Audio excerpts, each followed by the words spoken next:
Twin Moon Trilogy, Part 3, Dark Somnium, by J-Man. I awoke. Slowly. I could smell a strong combination of fuel, smoke, and freshly cut pine. Where am I?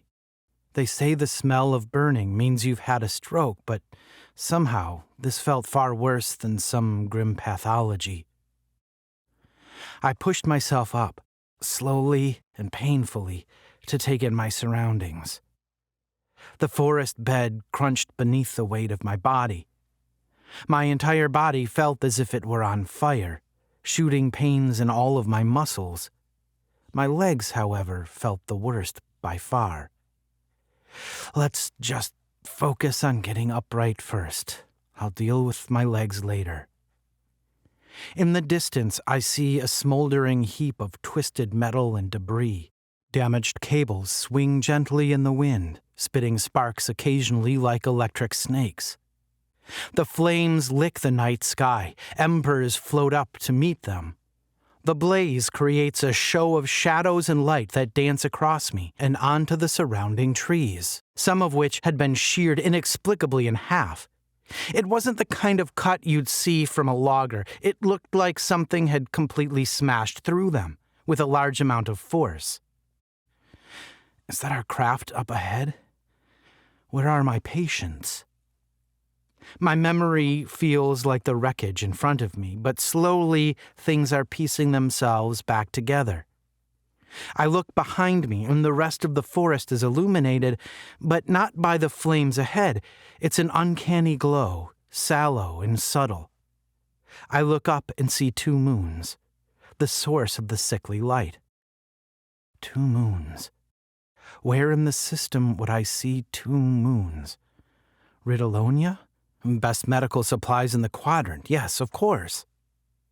The awful ad jingle reverberates in my head, threatening to injure it further, except this time from within. The medical outpost here was the best available, like the ad sang, but also the furthest from Tanzarn 4 and the most dangerous to reach. We had no choice but to take a chance on Palo, the unsavory smuggler I met back home. My patients were mutating at an exponential rate. There wasn't much time left. I had to do something. I had to make a choice.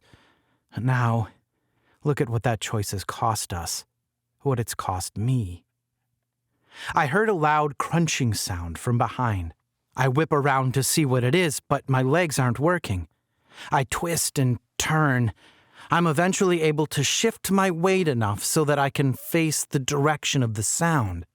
Man, you said you'd help us, a voice calls out.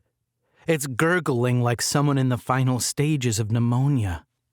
We can feel it taking over, Simon, the next one says. I hit my legs. I shuffle backwards frantically. Fuck! How much longer do they have? I feel shattered glass pushing itself into the palms of my hands as I scramble. The 2 shapes are getting closer. I can see them more clearly now. It chills me to my very core. I know what they are. I know who they are. Long limbs, hyperextended beyond their normal length, fingers and toes the same. Skin dirty and sallow like a corpse. A bulbous hunchback filled with fluid and, judging by the progression of the disease, could now mean it is hosting other creatures. Cato and Sangela, my patients. I can't tell where their disease ends and the injuries from the crash begin. Modigliana syndrome, a terminal illness caused by a xenobiotic infection. It mutates the host slowly over the course of a month until they become something else.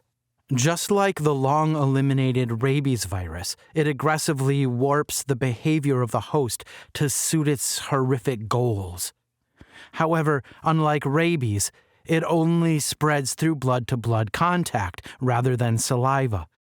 How better to achieve that goal than to open up the nearest living thing and bleed together?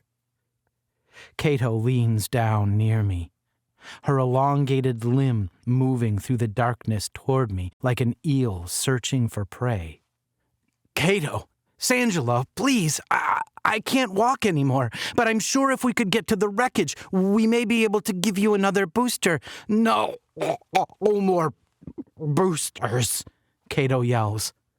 I feel the slap of thick, ropey mucus on my face and chest. Her breath is that of rotten flesh. I can now see her face in all its terrible detail. Her cranial mutations have created a long protrusion of metastatic bone out of the front of her head. Seemingly in answer, the skin of her cheeks, lips, and mouth have all been pulled back, revealing bare bone, open to the air. She looks like an awful crossbreed of human and crocodile. I couldn't tell if the skin was moving or if it was just the flames of the wreckage playing tricks on my eyes. Sangela crouches down on my right. Her exhalation sounds like a slow, faulty diesel generator rumbling. Please, just kill us, Simon. We don't want to go on any longer. I can't, I managed to say, holding back the impulse to scream. Cato's other slender limb shot out and grabbed me by the throat. He don't want to live anymore. Her fingers were so long they wrapped all the way around my neck and back onto themselves. She holds the grip tight. I'm losing my breath. Please, Simon, before it's too late, Sangela said, her voice rasping but somehow gentle. I can't release you from this pain, but you could kill each other. I say one word at a time, breathing desperately through Cato's grip. An unearthly scream comes out of Cato's mouth as she lunges toward me. Sangela dives into Cato's side, tearing her open, entrails spilling out onto the ground beside me. Cato swings back and bites her directly in her neck. Both collapse on top of me. I'm so sorry, my loves. I breathe relief. But then to my horror, I see their blood trickling down into the open wounds on my thighs. The end.